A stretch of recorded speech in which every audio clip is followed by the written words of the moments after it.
18 अक्टूबर को केंद्रीय मंत्री जदयू के पूर्व राष्ट्रीय अध्यक्ष रामचंद्र प्रसाद सिंह बिरौल में 5 और कुशेश्वर स्थान में 7 जनसभा को संबोधित करेंगे।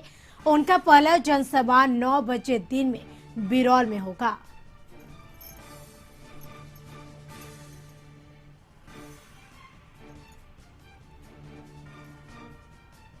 तो इस वक्त की बड़ी खबर सरायकेला से, जहां गोलगप्पा खाने से 3 गांव के 55 लोग बीमार पड़ गए हैं। उल्टी और दस्त से गांव के लोग परेशान हैं।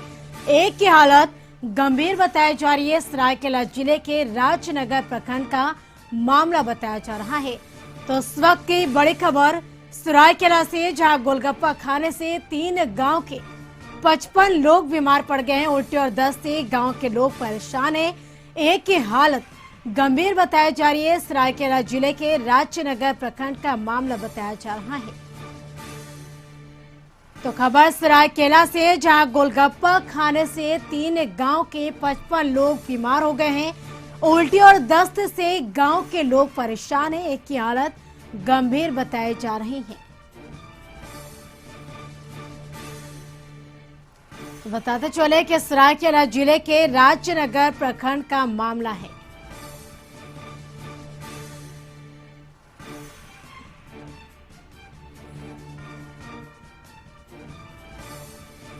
खबर में आगे बढ़ेंगे। झारखंड सरकार में खेल मंत्री और झारखंड मुक्ति मोर्चा नेता हाफिजुल हसन की बोलते बोलते जुबान फिसल गई। उनके बयान ने प्रदेश के बीजेपी नेताओं को उन पर हमला करने का मौका दे दिया है। दरअसल एक सभा को संबोधित करते हुए हाफिजुल हसन ने कहा कि देश के प्रमुख अर्थशास्त्री और प्रधानमंत्री मनमोहन सिंह का देहांत हो गया। उनके इस बयान के बाद झारखंड बीजेपी प्रदेश अध्यक्ष दीपक प्रकाश ने उनके ऊपर ट्वीट कर हमला बोला। दीपक प्रकाश ने ट्वीट करते हुए लिखा है कि एक ओर जहां पूरा देश पूर्व प्रधानमंत्री मनमोहन सिंह जी के जल्द स्वस्थ होने की कामना कर रहा है, अस्पताल प्रबंधन के अनुसार उनकी तबीयत में सुधार भी हो रहा है, वहीं दूसरी ओर कांग्रेस के गठबंधन वाली झारखंड सरकार के मंत्री ही मनमोहन सिंह जी के निधन पर शोक व्यक्त कर रहे हैं।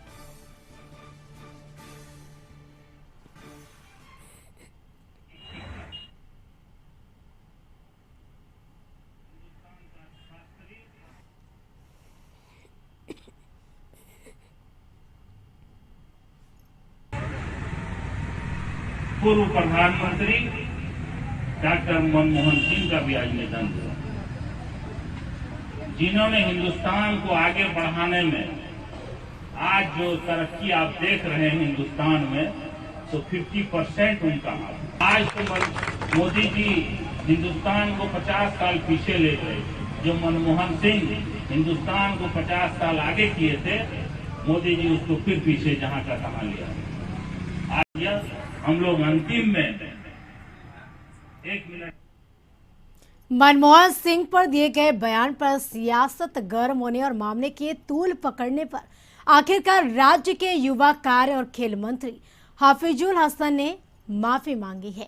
मंत्री ने अपने फेसबुक अकाउंट पर बयान जारी करते हुए कहा है कि उन्होंने भूलवश ये इस प्रकार का बयान दिया था। मंत्री ने भगवान से पूर्व प्रधानमंत्री डॉक्टर मनमोहन सिंह के लिए लंबी उम्र की दुआ मांगी है। कल एक प्रोग्राम में मैं था, उसी वक्त फेसबुक माननीय पूर्व प्रधानमंत्री डॉक्टर मनमोहन सिंह का निधन हो गया। मैं भावुक होकर के मंच से श्रद्धांजलि सभा का आयोजन हम लोग कर दिए, जो बहुत बड़ी मुझसे गलती हो गई, भूल हो गई। मैं पूरे देशवासियों के साथ साथ उनके परिवार वालों से भी क्षमा। आज झारखंड में फिर बढ़ रही है कोरोना मरीजों की संख्या। जमशेदपुर में 72 घंटे में 8 नए मरीजों की पुष्टि हुई है। एक ही परिवार के 4 लोगों में कोरोना की पुष्टि हुई है। तो एक बार फिर से झारखंड में कोरोना मरीजों की संख्या बढ़ रही है। जमशेदपुर में 72 घंटे में 8 नए मरीजों की पुष्टि हुई है। तो वह बता दें कि परिवार के 4 लोगों में कोरोना की पुष्टि हुई है। तो एक बार फिर से झारखंड में कोरोना मरीजों की संख्या बढ़ रही है। जमशेदपुर में 72 घंटे में 8 नए मरीजों की पुष्टि हुई है। अधिक जानकारी के लिए जमशेदपुर से हमारे संवाददाता मनोज जुड़ चुके हैं फोन लाइन पे। मनोज, आज जानना चाहेंगे एक बार फिर से, देखिए झारखंड में कोरोना मरीजों की संख्या बढ़ रही है। अगर बात जमशेदपुर की करें तो 72 घंटे में 8 नए मरीजों की पुष्टि हुई है। देखिए करिश्मा, निश्चित तौर पे ये पहले ही आशंका जिला प्रशासन ने जताया था और स्वास्थ्य विभाग ने, क्योंकि दुर्गा पूजा है, दुर्गा पूजा में लोग बाहर बाहर से आते हैं और जमशेदपुर एक ऐसा जगह है जहां बंगाल से सटा हुआ इलाका है और साथ ही उड़ीसा से सटा हुआ इलाका है। तो दूसरे राज्य से जो लोग आए हैं वो यहाँ आने का उनका टेस्ट किया गया था। टेस्ट करने, हालांकि जो लोग हैं वो जमशेदपुर के ही हैं, बारीडीह के एक ही परिवार के 4 लोग हैं। 72 घंटे में 8 कोरोना मरीज की पुष्टि हुई है और ये संख्या बढ़ सकती है, क्योंकि लगातार स्वास्थ्य विभाग भी कह रहा था कि भीड़ लगाने की जरूरत नहीं है, लेकिन पूजा में लोग इतना मशगूल थे कि लगातार भीड़ हम लोग दिखा भी रहे थे कि पूजा पंडालों में किस तरह सा भीड़ था और उसी का ये नतीजा है कि अब मरीजों की संख्या बढ़ने लगी है। स्वास्थ्य विभाग भी परेशान है कि अगर यही रफ्तार रहा तो निश्चित तौर पे वो तीसरा वेव को आने में ज्यादा समय नहीं लगेगा। जी बिल्कुल, देखिए कहीं ना कहीं अगर देखा जाए तो क्योंकि कोरोना की तीसरी लहर के भी आने की संभावना व्यक्त की जा रही है और ऐसे में जिस प्रकार से झारखंड में कोरोना मरीजों की संख्या बढ़े तो कहने की एक चिंता का विषय तो जरूर है। ऐसे में स्वास्थ्य विभाग तरफ से किस तरह से अलर्ट मोड पर है, किस तरह की तैयारी? देखिए निश्चित तौर पर ये जो स्वास्थ्य विभाग है, जगह जगह कैंप तो लगा हुआ है लेकिन कैंप में जांच नहीं हो रही है। अब जो स्वास्थ्य विभाग के जो कर्मचारी है वो अपना ड्यूटी पे हैं, लेकिन ड्यूटी सिर्फ खाना पूर्ति किया जा रहा है। अगर इसी को सख्ती से अगर लागू किया जाता, जो बाहरी लोग आ रहे हैं बाहर से जो प्रवेश जिले में कर रहे हैं, क्योंकि जो सीमावर्ती इलाका है जमशेदपुर का, एक जो भौगोलिक स्थिति है पश्चिम बंगाल और साथ साथ उड़ीसा का इलाका है, ये 2 स्टेट को जोड़ता है झारखंड में प्रवेश करने के लिए। तो यहाँ पर ज्यादा जरूरी है कि स्वास्थ्य विभाग जो है कि जो बॉर्डर इलाका है, इलाके पे ज्यादातर जांच का जो प्रक्रिया है वो बढ़ा दे। बाहरी लोग जो आ रहे हैं उनको जांच के, वैक्सीनेशन अगर लोग नहीं लिए हैं तो उनको कम से कम रोका जाए या उनको बोला जाए कि वैक्सीन करा के यहाँ पाए।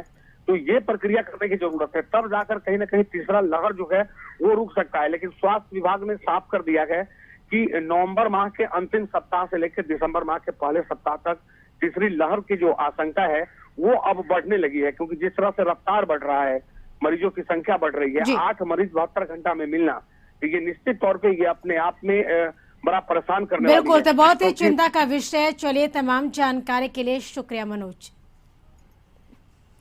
पटना में आयोजित बॉक्सिंग स्टेट चैंपियनशिप प्रतियोगिता में मेडल जीतने वाले खिलाड़ियों को डिप्टी सीएम तारकिशोर प्रसाद ने सम्मानित किया। इस अवसर पर उन्होंने कहा कि राजगीर में खेल विश्वविद्यालय खुल गया है और अब बिहार के प्रतिभाशाली खिलाड़ियों को राष्ट्रीय स्तर की प्रतियोगिता में भी अपनी काबिलियत का लोहा मनवाने में कोई कठिनाई नहीं होगी।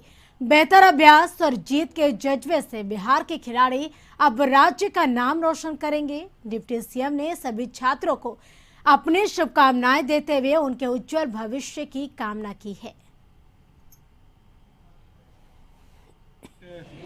बॉक्सिंग चैंपियनशिप में हमारे कटिहार के खिलाड़ी प्रतिभागी बने थे और सबसे प्रसन्नता की बात है कि 4 गोल्ड, 4 ब्रॉन्ज, 4 सिल्वर इन्होंने पदक जीतकर कटिहार का नाम रोशन किया है।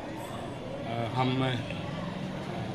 सभी खिलाड़ियों को बधाई देते हैं और उम्मीद करते हैं कि हमारे कटिहार जिला के सभी हमारे नौजवान खिलाड़ी राष्ट्रीय स्तर और राष्ट्रीय और अंतर्राष्ट्रीय स्तर के आयोजनों में भी भाग लेकर कटिहार का नाम रोशन करेंगे।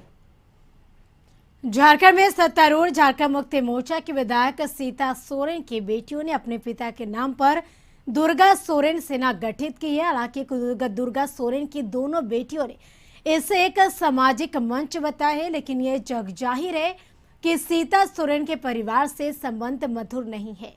इसलिए दुर्गा सोरेन की दोनों बेटियों का अलग मंच बनाना कहीं ना कहीं कुछ तो इशारा जरूर कर रहा है। अब इस बात पर राज्य की राजनीति भी शुरू हो चुकी है। हालांकि कांग्रेस प्रवक्ता राकेश सिन्हा ने दोनों बहनों के बनाए मंच को लेकर कहा ये उनका सामाजिक मंच है, ना कि राजनीतिक मंच। वहीं इस मामले पर बीजेपी नेता प्रदीप सिन्हा ने कहा कि स्वर्गीय दुर्गा सोरेन सेना के नाम पर इसका गठन किया गया और उन्होंने पहले ही साफ कर दिया है कि एक सामाजिक संगठन है, इसमें जन सरोकार के मुद्दे उठाए जाएंगे। हमें यह लगता है कि सीता सोरेन जी स्वर्गीय दुर्गा सोरेन जी की पत्नी हैं और दुर्गा सोरेन जी झारखंड मुक्ति मोर्चा के एक बड़े नेता भी रहे हैं। तो अगर उनकी बेटी अगर दुर्गा सोरेन के नाम पे अगर कोई सेना खड़ी करती है तो हमें लगता है कि ये कोई राजनीति नहीं है। इसमें अपने पिता को उनका जो संघर्षपूर्ण जीवन रहा है दुर्गा सोरेन का, तो उस संघर्षपूर्ण जीवन को याद करने के लिए अगर उन्होंने कोई सेना तैयार की है तो हमें लगता है कि ये कोई बहुत बड़ी बात नहीं। जब समाज के मुद्दे उठाए जाएंगे तो उसमें वो सारे विषय होंगे जो इस सरकार ने सरकार गठन से पहले चुनाव के वक्त इस राज्य की जनता से वायदा किया था। बेरोजगारी का वह मुद्दा हो सकता है, नौकरियों के मुद्दे हो सकते हैं, उसके अलावे अन्य चीजें जो समाज को प्रभावित करती हैं। तो जाहिर तौर पर अगर संगठन के लोग सीता सोरेन की बात को और सरकार में जो बैठे लोग हैं जो अगुवाई कर रहे हैं इनकी बात को उतना महत्व नहीं देते हैं, इनकी बातों को अनसुना करते हैं, तो मुखरता के साथ उन्होंने पहले भी उठाया है और अब जबकि वो एक संगठन के माध्यम से इन सारी चीजों को रखेंगी तो कहीं ना कहीं सरकार को भी विजिलेंट रहना होगा, चौकस रहना होगा कि सीता सोरेन आखिर कौन से मुद्दे लेकर सामने आ रहे हैं। बोकारो में प्रधानमंत्री आवास योजना गरीबों के लिए वरदान साबित हुई है। जो लोग कभी टूटे फूटे घरों में रहकर जिंदगी गुजर बसर करते थे और आज प्रधानमंत्री आवास में सुकून की जिंदगी जी रहे हैं। बोकारो के चास प्रखंड स्थित सतनपुर गांव में प्रधानमंत्री आवास का लाभ पाने वाले गरीब ग्रामीण काफी खुश नजर आ रहे हैं। सतनपुर गांव के दर्जनों गरीब और साधन विहीन लोगों को प्रधानमंत्री ग्रामीण आवास योजना का लाभ मिला है। प्रधानमंत्री आवास के संबंध में बताते हुए कुछ लोग भावुक हो गए क्योंकि उन्हें उनकी कठिनाइयों के दिन उनकी आंखों के सामने से एक के बाद एक गुजरने लगता है। स्कूली छात्रा ने कहा कि उनके पिता के नाम से प्रधानमंत्री आवास मिला है। पक्के छत के नीचे अब वह चैन से सोती हैं, लेकिन वह दिन अभी तक नहीं भूल पाई है जब बरसात के दिनों में सोने के बजाय रात भर घर में टपक रहे पानी के नीचे सोने के समय बाल्टी और बर्तन लगाया करती थी। हम लोगों का पहले मिट्टी का घर था और बरसात के दिन में बहुत ही पानी गिरता था और बहुत ही मतलब रहने में कठिनाई होती थी। पापा के नाम से अब आवास मिल गया है, पक्का घर, जिसके कारण हम अभी बहुत ही मतलब सुविधा है उसमें रहने की, जिस कारण हम अभी बहुत अच्छे से रहते हैं। सरकार घर दिया है, घर को देखिए हम लोग मिला जुला के अपना पैसा मिला के थोड़ा से सुविधा दिया है, हम लोग घर बना लिया। हम लोग रहता है आवासीय घर पाया है, सब दिया है ठीक से, हम लोग रहता है लड़का पुत्र सब झोपड़ी में रहते थे या जिनका खपड़ा का मकान था, उसके बदले जो जितने काफ़ी नीडी गरीब लोग थे उन लोगों को पीएम आवास दिया गया है और लोग उत्साहित होकर के अपने घरों को